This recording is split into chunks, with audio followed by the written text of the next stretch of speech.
Welcome to This Week in Sonar. I'm Craig Fuller here with Zach Strickland, the Sultan of Sonar.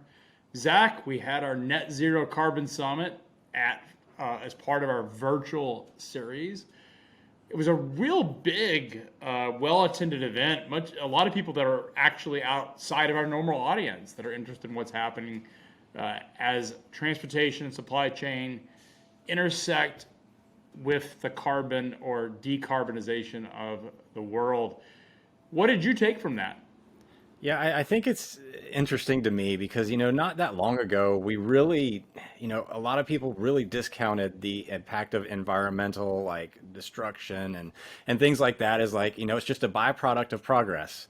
And now we're kind of starting as a society, as a, world, a globe itself, starting to come around to realizing that that actually is a very flawed way of thinking. And I think it's good to see that a lot of people, companies included, that are normally motivated by, stronger profit margins and of course the financial growth of their industries and sectors, to kind of realize that this is not necessarily like, a sustainable way of living and growing. So, it is good to see that. And I think, a lot of the developments and of course, obviously the, governmental influence is now a big thing as the globe does kind of move towards a more carbon neutral environment and also just a better, infrastructure for sustainable transportation and everything else that comes along with it.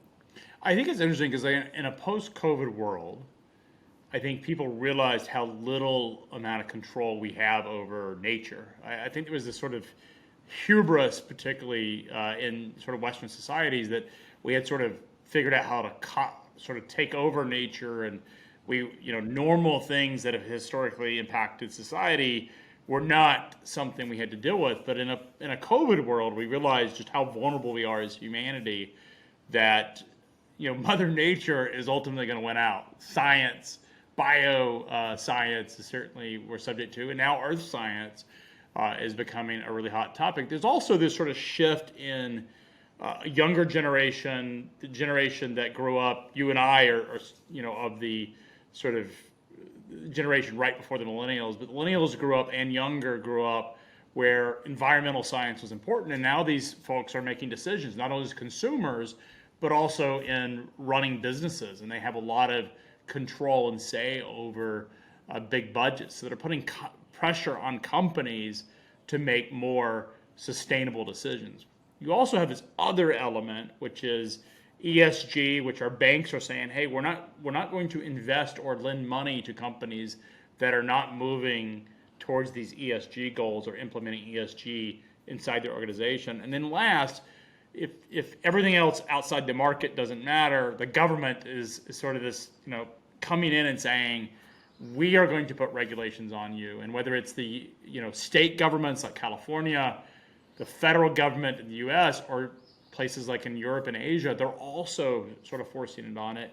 And so people don't have a choice but to, whether you like it or not, you're going to have to deal with it. It's a reality.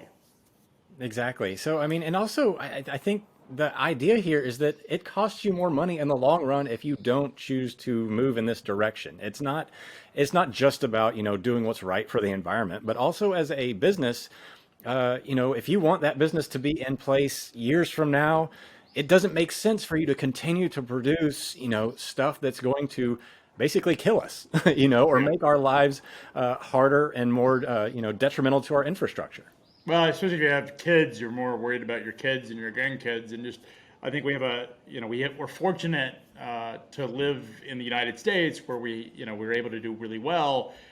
We have access to a lot of resources as a country. We're a very rich country, and I think it's interesting because you see societies as they become wealthier start to think about the environment, and that's certainly the case. Once you get sort of Maslow's hierarchy of needs, you start to get to that self-actualization area. But we're not here to be philosophers, Zach. We're here to talk about Sonar. We released our new carbon intelligence product, which is the first iteration. It's an MVP effectively that builds on the supply chain intelligent offering, which provides transactional and network level visibility of someone's supply chain. And we've added the ability to calculate their carbon footprint. What's really powerful about this is not just that it's individual's carbon footprint, but it also encompasses their supplier network, gives them visibility of well beyond their own operations, and gets into what people refer to as scope three. Yeah, I mean, we're adding our, you basically can see, you can upload your lanes into Sonar's supply chain intelligence platform, and then it spits out your metric tons in each lane, your metric tons of carbon produced in each lane. And I think what's good about this is that it's combining your day-to-day use case workflow with, giving you visibility into your carbon footprint. And of course, if you watch the video from yesterday where you and me and Travis all sit down and or stand up and talk about this, you can hear obviously a lot more details about future plans and whatnot. But this is just step one in what's going to be a longer running process, and increased visibility around the carbon footprint for supply chain professionals. Yeah, it's just getting more information, and then once you have information, you can do something with it, and that's what that's all about. Like we mentioned, it is an MVP. There's a whole roadmap for the carbon intelligence product, which goes well beyond just the basic function inside of SEI. So we're really excited about what that could potentially go, and lots of new features coming into Sonar. Anything else that you want to talk about, Zach?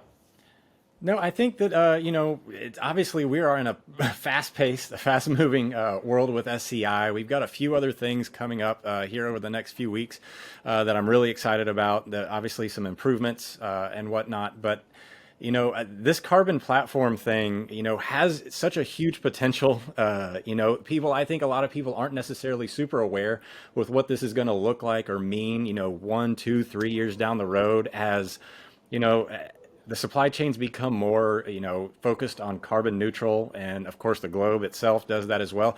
And it's also going to lead to some potential for financial, involvement. It's going to have tangible financial implications to a lot of customers and companies around the world. And it's not just going to be in the way that they can save money, by going to a more carbon neutral footprint.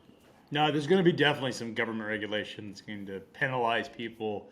There's going to, as you mentioned, cost of capital is going to be more expensive. Investment classes also maybe people may shun companies that aren't taking those steps. The great thing is we now have the technology as an industry to sort of address these things, and the technology that's coming, whether it's EVs or autonomous or drones that are powered by electricity.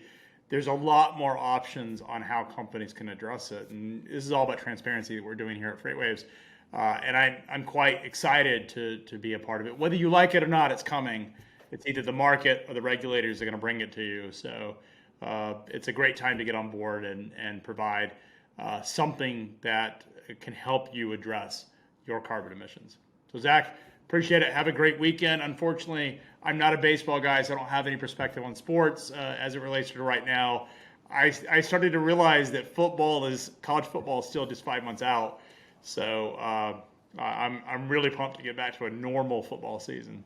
Yeah, no doubt. Please. I guess you got the NFL draft to look forward to in a few days.